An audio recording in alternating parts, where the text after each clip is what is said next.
কত মানুষ দুবাই শহরে আছে, কত মানুষ মহিলারা কাতারে আছে, নানান দেশে আছে, কোনো সমস্যা হয় না। খালি সৌদি নিয়ে সমস্যা, খালি সৌদি আরবের মতো একটা দেশে যাইতে পারছো, এইটাই আল্লাহর কাছে শুকরিয়া আদায় কর। খালি বদনাম বদনাম, কাজ দেখে ভয় পায় হাজারো মাইয়া চলে যায়, আর খালি সৌদি আরবের ভিতরে সমস্যা সমস্যা। কি একটা কথাবার্তি পাইছে, হ্যাঁ।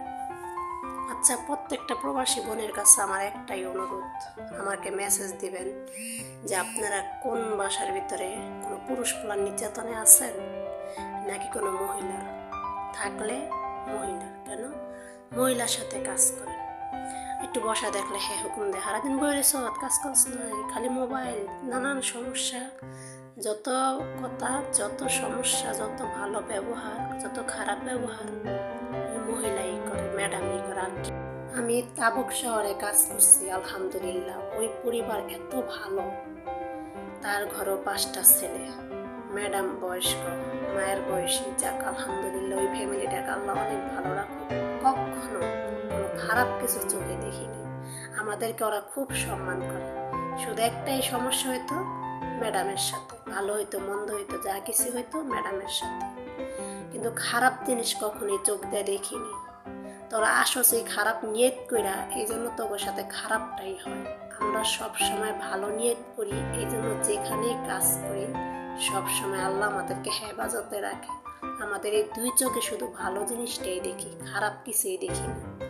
আমি এখন বর্তমান আছি রিয়াদ শহরে, আলহামদুলিল্লাহ যেই ফ্যামিলিতে আইছি এই ফ্যামিলিতে একই অবস্থা, যে পুরুষ পোলা কখনোই মহিলার দিকে তাকায়ও না, বাজে কোনো কাজকর্ম তো দূরের কথা, ওরা তো চোখ দিয়ে চায় না।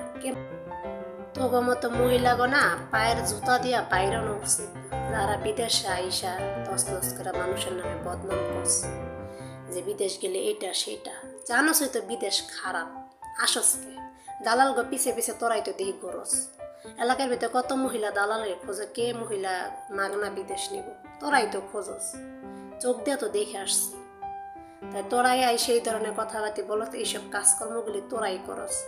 শোন, সবসময় ভালো নিয়ত করবি, আল্লাহ যে কোনো জায়গায় হেফাজতে রাখবো, আর মন্দ নিয়ত করে চলবি, যে কোনো জায়গার ভিতরে সমস্যায় পড়বি।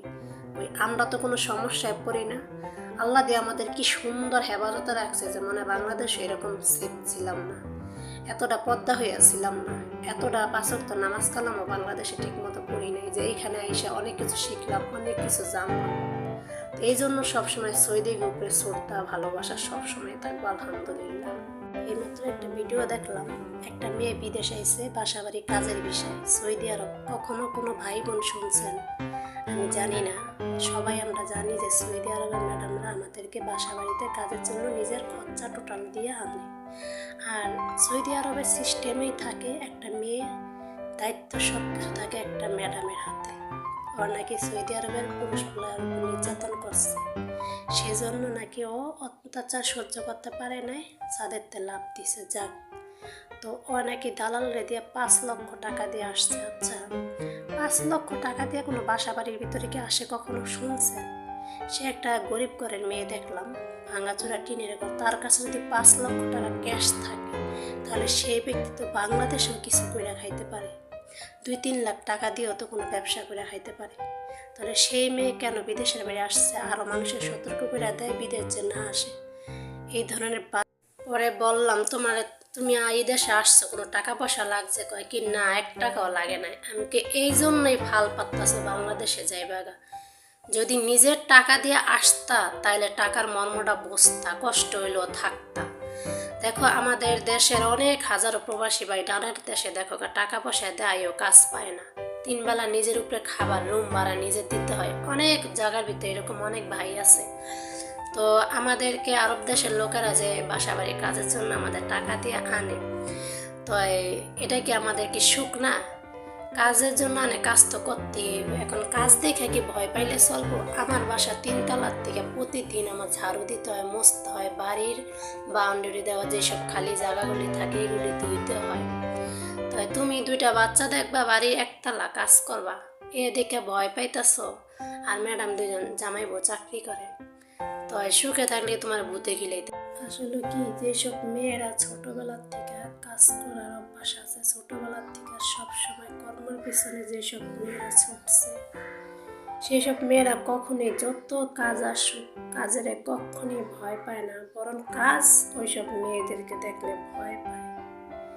না হলে হাজারো প্রবাসী বোন কেউ 4তলা 5তলা বিল্ডিংও কাজ করতে হয়, কেউ 2তলা 3তলা পুরো বাড়ির কাজ করতে হয়, সাথে বাচ্চাও দেখতে হয়। আমার বাসায় আছে একজন বাচ্চা, তো অনেক কাজ, বাসা বাড়িতে প্রচণ্ড কাজ, কাজের শেষ নাই, অনেক কাজ।